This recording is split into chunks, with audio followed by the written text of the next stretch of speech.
If you think you're down on your luck, welfare, but at least you don't have a mob of angry men chasing you down like your life turkey on Thanksgiving. That is if you're not Toma Kamiju, who has the exact problem right now.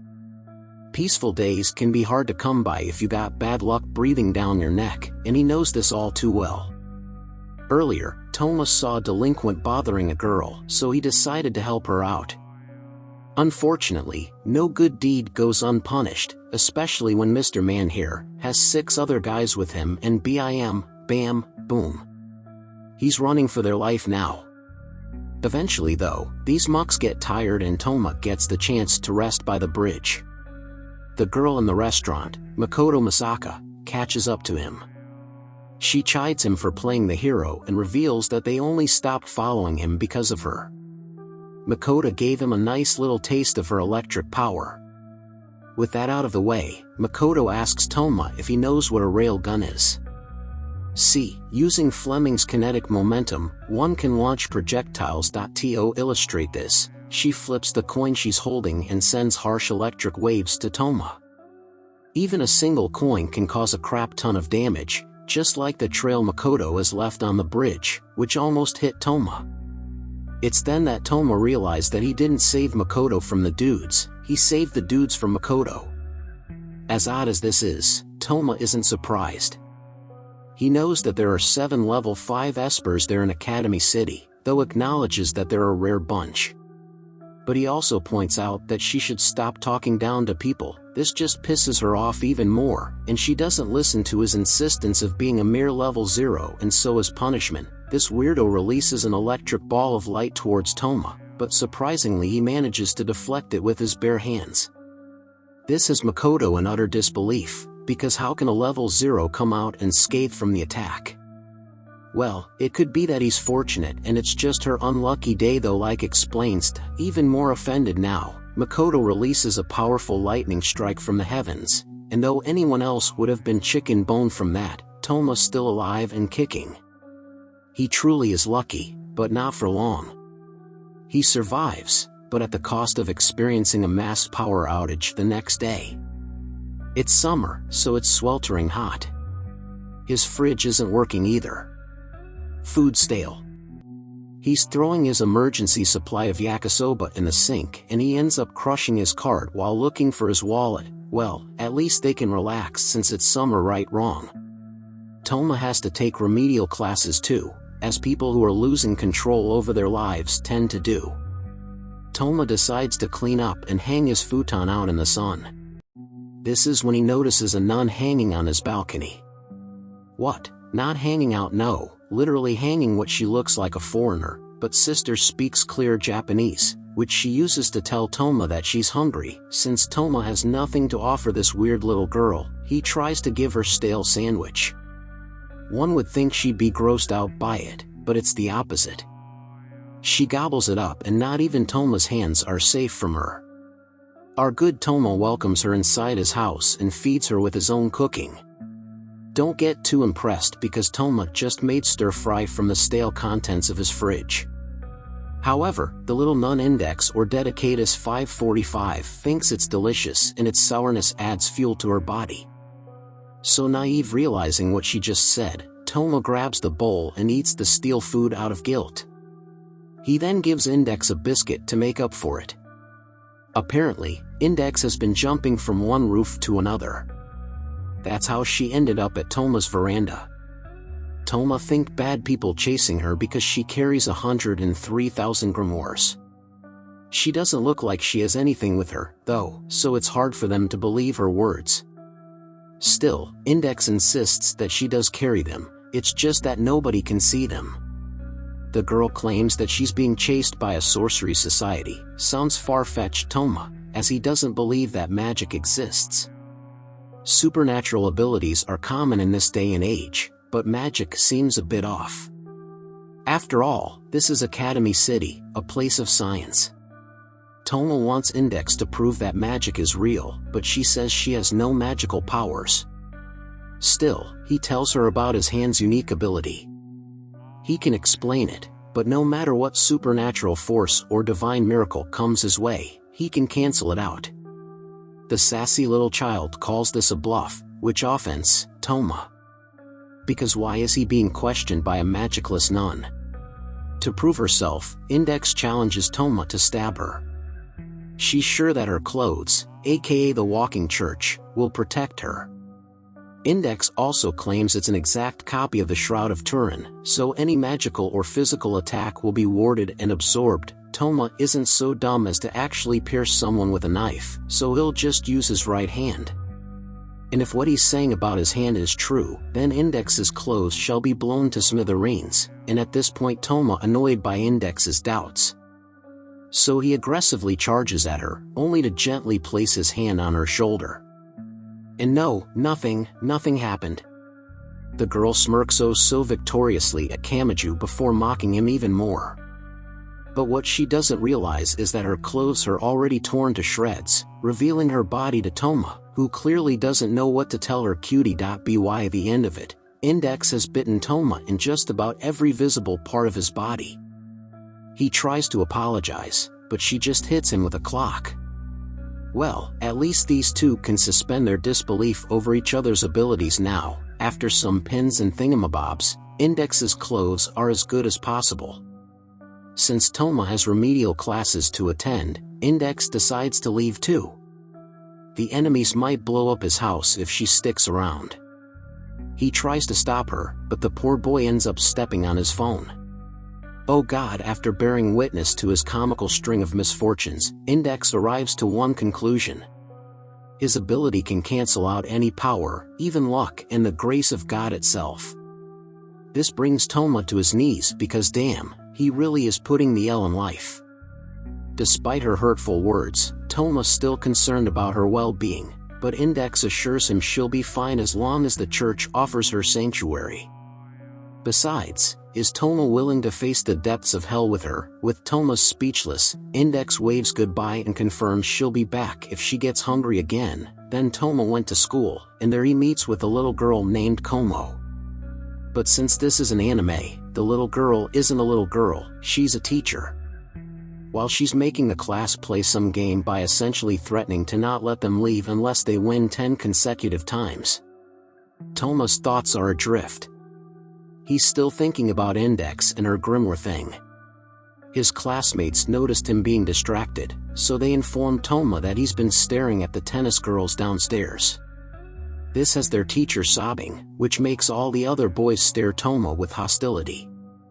How dare he make Como-sensei cry, then the third lady to be introduced here, and she's just as emotionally stunted as the other two. It's already past curfew and Toma gets out of school. He has to hurry home, but emotionally stunted girl number 1 stops him. It's been a whole 24 hours and yet Mikoto is still pissed over her L from the other day. She challenges him again while vowing to fry.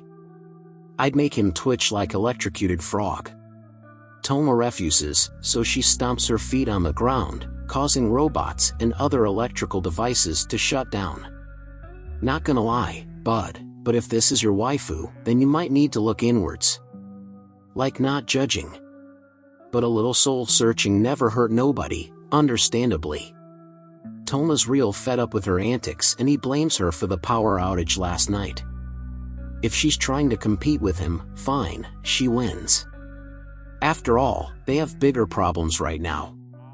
Like, say, the robots to detect that there's serious violation chasing after them. When he arrives at his apartment, Toma notices cleaning robots at his front door. Getting closer, he realizes it's Index lying on the floor. He tries to wake her up, but he thinks she's sleeping, but he quickly discovers the blood trickling from her. The sight shakes Toma to his core and he pleads for her to hold on, asking what happened and who did this to her. Fortunately or unfortunately, he doesn't have to look too far to find the culprit. A pierced and tattooed man approaches him and it is revealed that they did it. The sorcerers. The man identifies himself as Style Magnus aka Fortis 931. He guesses that Index forgot something in Toma's apartment, hence why she came back. Hearing this makes Toma realize that she left her hood in his apartment and the sorcerers must have followed the magical power in it to tail her. Maybe that's why she was trying to get it back to keep Toma from being caught up in this mess. However, Magnus assures Toma he isn't the one who did this to her. It must have been his colleague Kanzaki. Index shouldn't have been this terribly hurt because she has her walking church with her, but unfortunately it's torn. Not the issue, bozo. Toma seething hard. These sorcerers, unable to differentiate between right and wrong, is what they did to Index. Not considered wrong, Magnus doesn't care about his speech though. He's just there to recover the 103,000 grimoires Index has. Apparently they're all inside Index's head. She may not have magical abilities, but she can insistently memorize scriptures by looking at them. In other words, her mind is a library of grimoires. If someone who can use magic takes hold of them, things can get real messy real quick, so their main goal is to protect her. Magnus is confident that no matter how principled Index is, she will surely give in to torture. With Toma's anger mounting, he lunges forth and tries to attack Magnus, but he evades him with ease. He proceeds to introduce himself to Toma, and comments that sorcerers aren't supposed to give their magic names, but he just did. This only means that he's in for the kill. Magnus throws a cigarette, instantly turning into a massive burst of flame. He gathers it all up in his hand, preparing to throw at Toma. On the other hand, Toma isn't know if his hand can neutralize unknown magic. He's only done it around espers after all. But now isn't the time to think. With Magnus hurling his ball of fire directly at him, with the flames consuming Toma, Magnus wonders if he overdid it, but he waves the thought away. At that level, the kid won't win no matter how many times he tries. Toma suddenly bounces back from that brush with Inferno, leaving Magnus equal parts shocked and annoyed. He unleashes another flame strike, which Toma negates with ease. Finally, Magnus understands who could have torn apart Index's clothes. He then gathers all of his strength and chants to the gods while summoning the witch hunter, King Innocentius, or certain death. At this point, the flames are getting so hot that the metal knobs are beginning to melt. Without any shred of fear, Tomas slashes through Innocentius with his hand, but for the first time, his power doesn't work. Innocentius manifests a sword and instantly attacks Toma with it. He tries to hold it back, but his hand doesn't work with this kind of power. Eventually, Toma realized that the flame keeps regenerating. Suddenly, Index manages to say the word runes, her eyes open but hollow. She proceeds to explain the history of ruins and how futile it is to attack Innocentius. The ceilings he will continue to regenerate for as long as the rune seals that are engraved nearby are not ruined. Toma wants to make sure it's Index talking to him, and Index replies in a monotonous tone, but she is the grimoire library belonging to Necessarius. Index Librorum prohibit him. Before she could say more, Magnus stops her from her blabbering.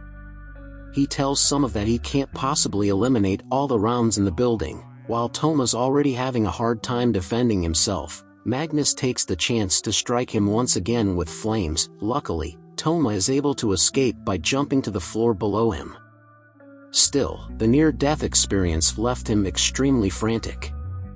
However, Toma notices some paper with its symbols taped all over the place. Could this be the roots?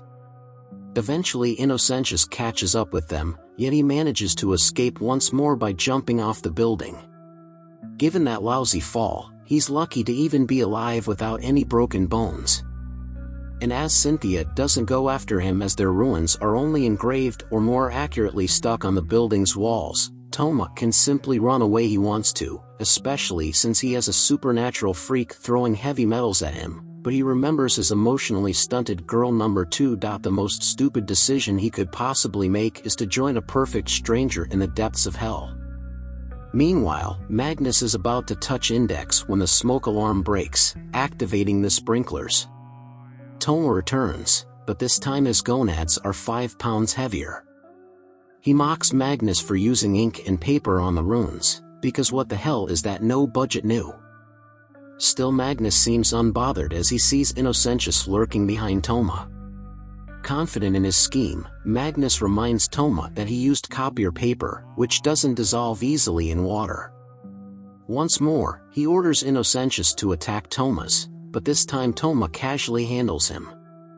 It's not the paper he's after, not when ink melts easy in water. Finally, Toma extinguishes Innocentius with the panic really creeping into his system. Magnus tries to summon another spell attack, but Toma comes charging at him aggressively. As he runs, Toma figures that if he doesn't want to go to the depths of hell with Index, all he can do is pull her out of it, with a big hard punch. Toma defeats Magnus and saves Index from being taken away. Soon enough, the firefighters arrive to sort things out. One of the onlookers is Mikoto, but she's immediately interrupted by her sister Kuriko, who teases her about enjoying the secret nightlife. Mikoto's more concerned about what her sister's doing there until she sees her uniform. Looks like good cause they're under judgment business, as the fire might have been caused by someone's abilities. Meanwhile, Toma takes Index to a safer place, but it can't stop her fleeing.